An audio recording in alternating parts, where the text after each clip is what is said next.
बिस्मिल्लाहिर्रहमानिर्रहीम। अस्सलाम वालेकुम स्टूडेंट्स। आज हम लोग अपना लेसन नंबर 9 स्टार्ट करेंगे। Extensive reading.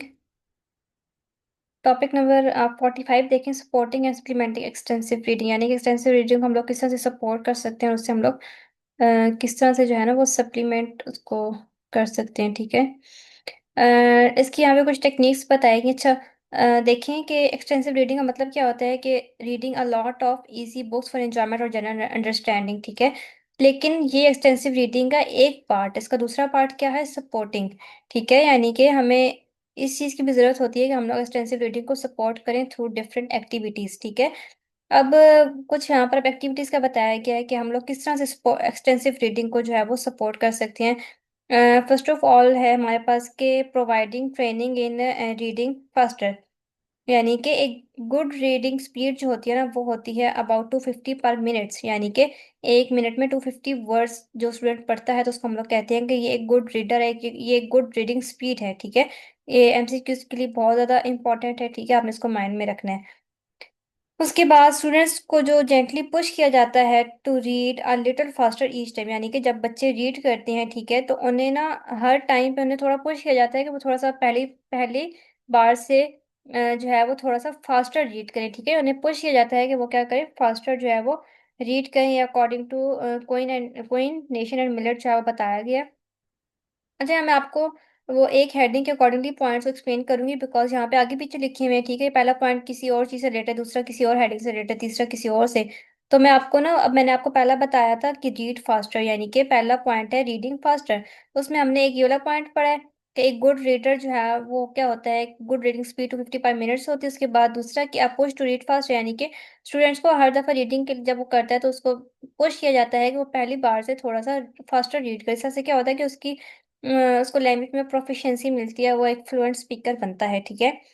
अच्छा, नेक्स्ट हमारे पास पॉइंट आता है टाइम रीडिंग। ठीक है, टाइम रीडिंग में क्या होता है कि इसमें क्या होता है कि हम लोग स्टूडेंट्स को एक शॉर्ट टेक्स्ट प्रोवाइड कर देते हैं और उनकी एक टाइम लिमिट जो है वो सेट कर देते हैं। ठीक है, और उस टाइम लिमिट के अंदर अंदर उन्होंने क्या होता है, उस टेस्ट को रीड करना होता है। इस तरह से उनकी जो रीडिंग स्पीड होती है वो क्या हो जाती है, इंक्रीज हो जाती है, उनकी कॉम्प्रीहेंशन जो है वो हो जाती है, बेटर हो जाती है। ठीक है, speed and comprehension scores are recorded.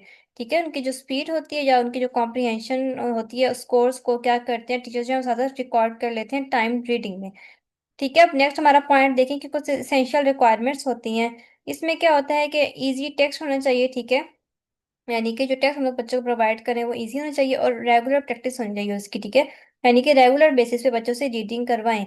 ठीक है, ताकि उनकी उनकी जो है वो प्रैक्टिस होती रहे और उनको फ्लुएंसी जो है वो मिलती रहे रीडिंग स्किल्स में। अगर बुक्स बुक्स जो है वो बहुत ज़्यादा डिफिकल्ट होंगी तो रीडिंग जो है वो बहुत ज़्यादा स्लो और क्या हो जाएगी, बोरिंग हो जाएगी। ठीक है, स्टूडेंट्स को जो है वो चाहिए कि वो अगेन एंड अगेन रीड करें, यानी कि बार बार उस जो उनको टेक्स्ट चाहिए तो उसको रीड करें। ठीक है, और एक रेगुलर प्रैक्टिस जो होती है वो उनको हेल्प आउट कर सकती है फ्लुएंट ट्रेडर बनने में। ठीक है, तो ये यहाँ पर हमारे पास कुछ इसके पॉइंट्स थे सपोर्टिंग के, कि हम लोग किसी से एक्सटेंसिव रीडिंग को सपोर्ट कर सकते हैं। ठीक है, पहला आ जाता है रीडिंग फास्टर, दूसरा टाइम रीडिंग, फिर easy text and regular practice. ये 4 पॉइंट्स आप लोग बना के लिख सकते हैं। अच्छा, ये जो एंड वाले 2 पॉइंट्स हैं ना, ये हैं कि वाई इज दिस इंपॉर्टेंट, कि ये एक्सटेंसिव रीडिंग को सपोर्ट करना क्यों इंपॉर्टेंट है। ठीक है, देखिए ये हेल्प करता है स्टूडेंट को एक फास्टर और एक बेटर रीडर बनने में। वोकेबलरी ग्रोथ को क्या करता है, हमारी इंक्रीज करता है, and vocabulary learning becomes more planned on not only incidental, यानी कि इसके थ्रू क्या होता है कि वोकेबलरी लर्निंग, यानी कि हम लोग डेलिबरेटली लर्न कर रहे होते हैं, कॉन्शियसली फोकस करके वोकेबलरी को लर्न कर रहे होते हैं, rather than इंसिडेंटल यानी कि अनकॉन्शियसली हम लोग जब कोई चीज़ सीख जाते हैं। ठीक है, तो उसको हम लोग इंसिडेंटल कहते हैं। तो इंसिडेंटल नहीं होता, बल्कि वहां पर हम लोग डेलिबरेट लर्निंग कर रहे होते हैं वोकेबलरी की। तो ये इसलिए जो है ये बहुत ज़्यादा इंपॉर्टेंट है। अब नेक्स्ट टॉपिक हमारे पास आ जाता है, topic number 46, helping learners move systematically through graded readers level. ठीक है, यहाँ पर अब बताया, रिसर्च बताएगी कि रिसर्च एविडेंस बताएगी Nation and Wang graded readers in Oxford bookworm series suggest. ठीक है, वो अपनी जो ऑक्सफोर्ड बुक वॉर्म सीरीज में वो सजेस्ट कर कहते हैं कि reading 1 grade readers every week. ठीक है, यानी कि एक गुड रीडर बनने के लिए ना वीक में एक ग्रेडेड रीडर को जो है वो जरूर रीड करना चाहिए। ठीक है, and 5 books at a level, यानी कि अगर आप सपोज ग्रेड 1 में है ना, तो आपने उस लेवल पर 5 बुक्स रीड करनी है। ठीक है, तो आप एक बेस्ट जो है वो रीडर बन सकते हैं। ठीक है, पहला पॉइंट क्या है कि हर वीक एक ग्रेडेड रीडर जो है उसको रीड करना चाहिए सेकंड के उस लेवल पर, जिस लेवल पर आप स्टैंड करें उस लेवल पर आपको तकरीबन 5 बुक्स जो है वो रीड करनी चाहिए। And read more book at the later level than early, यानी कि जब जैसे जैसे आप लोग बड़े लेवल पर जाते जाएंगे, बड़े ग्रेड में जाते जाएंगे, तो फिर क्या होगा कि आप लोग ज्यादा बुक्स जो है उस लेवल में रीड कर सकेंगे। Read 15 to 20 and preferable 30 readers in a year, यानी कि एक साल में 30 रीडर्स या 15 to 20 जो है वो इतने रीडर्स जो है या बुक्स जो है सीरीज होती है वो हमें रीड करनी चाहिए गुड रीडर बनने के लिए।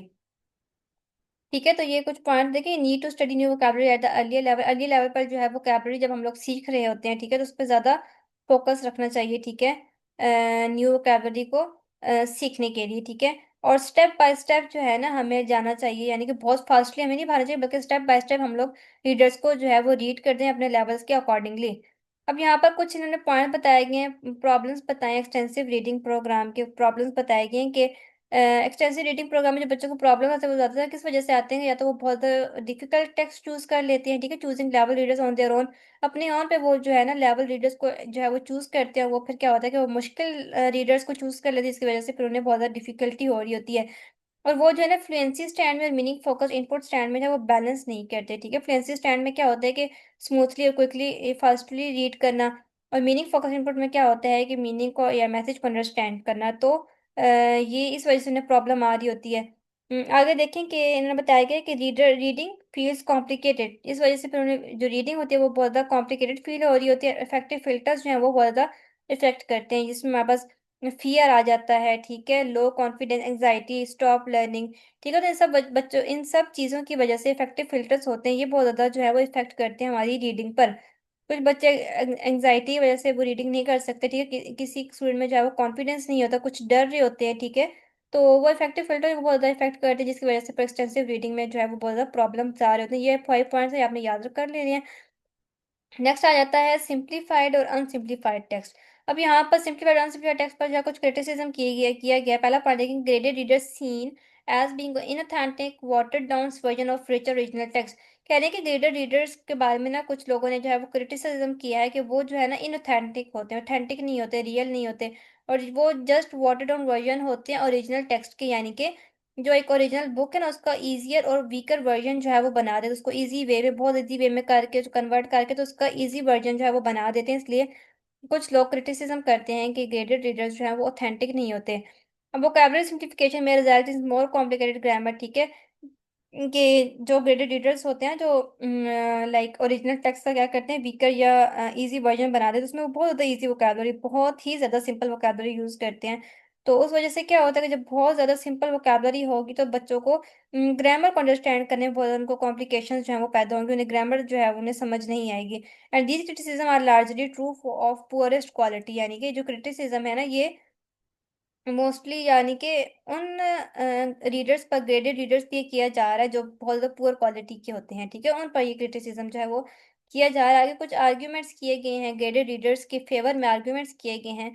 वो ये हैं कि कुछ ग्रेडेड रीडर्स जो हैं वो अच्छे भी होते हैं। ठीक है, जिनके बारे में उन्होंने यहाँ पे बताया कि वो इंटरेस्टिंग होते हैं, वेल रिटन होते हैं, यानी कि अच्छे लिखे होते हैं, not simplification but original language learner literature. ठीक है, यानी कि जस्ट वो सिंप्लीफाइड टेक्स्ट नहीं होता ओरिजिनल टेक्स्ट का, many original stories written for learner, यानी कि काफ़ी सारे होते हैं वो बिल्कुल ओरिजिनल जो है वो स्टोरीज लिखी गई होती है स्टूडेंट्स के लिए या लर्नर्स के लिए। ठीक है, यानी कि बिल्कुल ही वो सिंप्लीफाइड टेक्स्ट नहीं होता, बल्कि ओरिजिनल स्टोरीज होती हैं जो कि लिखी गई होती हैं। आगे graded readers text give very few low frequency words. ठीक है, कि ग्रेडेड रीडर्स जो होते हैं ना, ठीक है, वो बहुत ज़्यादा जो एक अच्छा ग्रेडेड रीडर होता है उसमें लो फ्रीक्वेंसी वर्ड्स है ना वो बहुत ज़्यादा कम यूज़ किए गए होते हैं, और हाई फ्रीक्वेंसी वर्ड्स बहुत ज़्यादा यूज़ किए गए होते हैं, उसको बार बार रेपिटेशन की जा रही होती है बिकॉज वो ज़्यादा ज़रूरी होते हैं। ठीक है, मतलब यहाँ पर इन्होंने बताया गया कि अनसिम्प्लीफाइड टेक्स्ट के प्रॉब्लम्स दो बताए गए हैं कि unsimplified text and heavy vocabulary load, उसमें क्या होता है कि वोकैबुलरी लोड बहुत ज़्यादा होता है। ठीक है, बहुत ज़्यादा मुश्किल वर्ड्स यूज़ किए गए होते हैं, स्टूडेंट्स जो हैं फिर वहाँ पर स्टूडेंट्स क्या होते हैं कि वो डिक्शनरी पे ज़्यादा फोकस कर रहे होते हैं रादर देन ऑन मीनिंग, यानी कि जब उन्हें वर्ड्स की समझ नहीं आ रही थी, ज़्यादा डिफिकल्ट वर्ड्स हैं, तो वो हर वर्ड का मीनिंग देने बैठ जाते हैं, डिक्शनरी को देने बैठ जाते हैं। ठीक है, तो फिर उनका मीनिंग से फोकस क्या होता है, हट जाता है। And not suitable for meaning focus input, तो फिर ये अनसिम्प्लीफाइड टेक्स्ट जो है ये मीनिंग फोकस इनपुट के लिए जो है वो सूटेबल नहीं है, क्योंकि मीनिंग फोकस इनपुट में हमारा मेन फोकस किस पर होता है, मीनिंग पर होता है। ठीक है, यानी कि डिक्शनरी या ग्रामर पर नहीं होता। तो जब डिक्शनरी सॉरी वोकैबलरी इतनी ज़्यादा डिफिकल्ट होगी, वर्ड्स इतने डिफिकल्ट होंगे स्टूडेंट्स का, जो ऑटोमेटिकली फोकस है वो डिक्शनरी पर चला जाएगा, ठीक है। तो वो मीनिंग पर फोकस नहीं कर सकेंगे, इसलिए अनसिम्प्लीफाइड टेक्स्ट जो है वो is not suitable for meaning focused input. ठीक है, आई होप कि आपको ये पॉइंट समझ आ गए होंगे, बहुत ईजी सी थे, ईजी से थे।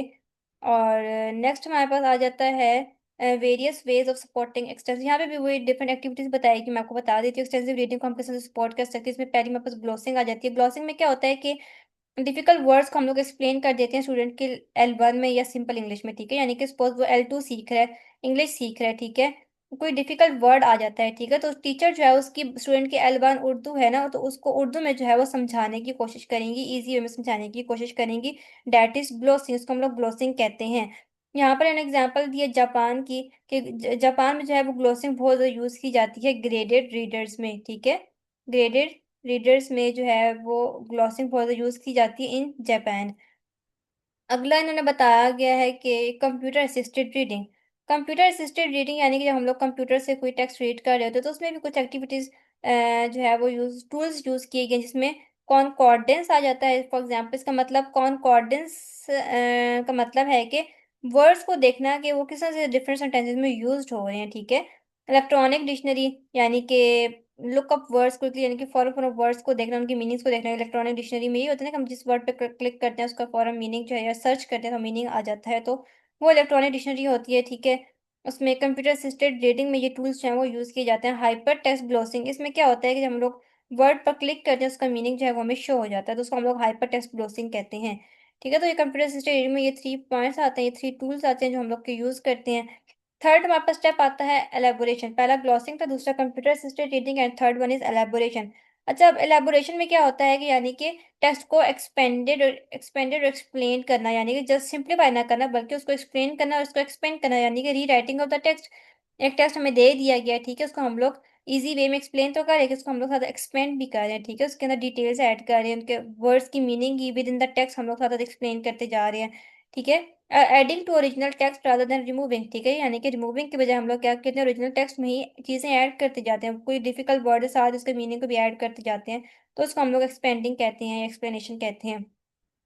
आगे unknown word are gloss in the text, ठीक है। अननोन वर्ड्स होते हैं उनको टेक्स्ट के अंदर ही ग्लॉस कर दिया जाता है, यानी कि टेक्स्ट के अंदर ही उनकी मीनिंग्स को साथ एक्सप्लेन कर दिया जाता है। यहाँ पर मैंने एग्जांपल दिया लॉर्ड जिम की, कि वो स्टूप है, ठीक है। अब स्टूप का यहाँ पे देखिए उन्होंने इतना ज्यादा बताया कि स्टूप का मतलब होता है कि शोल्डर्स को बेंड करके चलना, थोड़ा सा झुक के चलना, ठीक है, उसको स्टूप कहते हैं। तो साथ ही देखिए उन्होंने इतनी एक्सप्लेनेशन दे दी है कि लॉर्ड जिम हम लोग सिंपली लिख सकते हैं कि he was a stoop person, ठीक है, यानी कि या स्टूप हम कह सकते हैं उसको। यहाँ पे देखें कि उन्होंने एक्सप्लेन किया है कि he was an inch perhaps 2 under 6 feet, ठीक है, पावरफुली बिल्ट है, and he advance straight at you with a slight stoop और बेंड ऑफ द शोल्डर, ठीक है। अब देखिए स्टूप और बेंड ऑफ द शोल्डर, अब स्टूप के साथ इन्होंने इसका मीनिंग बता दिया, बेंड ऑफ द शोल्डर यानी कि शोल्डर्स को बेंड करके चलना, तो उसके बारे में बता दिया कि Lord Jim walking with the slide stoop या बेंड ऑफ द शोल्डर। तो यहाँ साथ इन्होंने ऐड कर दिया ओरिजिनल टेक्स्ट में इसकी मीनिंग को, तो इसको हम लोग क्या कहते हैं, एलैबोरेशन कहते हैं। तो इस तरह से हम लोग एक्सटेंसिव रीडिंग को क्या कर सकते हैं, सपोर्ट कर सकते हैं, ताकि बच्चे साथ ही साथ मीनिंग्स को देखते जाएं। तो फिर इसमें क्या होता है कि वो टेक्स्ट पर रुकते नहीं है, बल्कि वो स्मूथली टेक्स्ट को पढ़ते जाते हैं, बिकॉज उन्हें मीनिंग की साथ ही साथ समझ आ रही होती है, इसलिए। अब नेक्स्ट हमारा टॉपिक आता है एक्सटेंसिव रीडिंग प्रोग्राम का, ठीक है। अब यहाँ पर हमने कुछ की पॉइंट्स बताए गए, कुछ गाइडलाइन बताई गई, conditions for extensive reading program, कुछ कंडीशंस बताई गई हैं। इससे पहले देखें कि need clear rules for how the program will run, ठीक है। या कहने के lack of research, how to organize and manage a library of graded readers, यानी कि रिसर्च बहुत कम हुई है ना इस चीज़ पर कि किस तरह से जो है वो ऑर्गेनाइज किया जाए या लाइब्रेरीज में ग्रेडेड रीडर को मैनेज किया जाए, किस तरह से एक गुड ग्रेडेड रीडर को ऑब्टेन किया जाए, और how many are needed to set up the library, और कितने ग्रेडेड रीडर्स हमें चाहिए एक गुड लाइब्रेरी को सेट करने के लिए, ठीक है। तो ये सब problems due to the lack of research जो है वो हमें देखने को मिलते हैं। नेक्स्ट उन्होंने बताया हुआ डे एंड बैम्फोर्ड ने एक्सप्लेन किया है, ठीक है, उन्होंने एक्सप्लेन किया है कि किस तरह से लाइक हम लोग ऑर्गेनाइज कर सकते हैं, मैनेज कर सकते हैं रीडिंग प्रोग्राम्स को। And there is not much research on the best way to do it but following guidelines helps, ठीक है। यानी कि बहुत ज़्यादा रिसर्च इस चीज़ पर नहीं की गई, लेकिन ये फॉलोइंग जो गाइडलाइन है ये हमें हेल्प आउट जो है वो कर सकती है, ठीक है। अच्छा, अब यहाँ पर इन्होंने बताया कि it is worthwhile setting up extensive reading program, यानी कि एक गुड प्रोग्राम जो है ना वो क्या होता है गुड एक्सटेंसिव रीडिंग प्रोग्राम, क्या वो हमारे पास सब्सटेंशियल और ऑब्लिगेटरी होता है, ठीक है। सब्सटेंशियल सब्सटेंशियल यानी कि स्ट्रांग होता है, ऑब्लिगेटरी यानी कि हर किसी ने उसमें अप्लाई करना होता है, ऑब्लिगेटरी होता है, ठीक है। कंपल्सरी होता है, ठीक है, यानी कि सब उसमें पार्टिसिपेट करते हैं, persisting with it an organised way.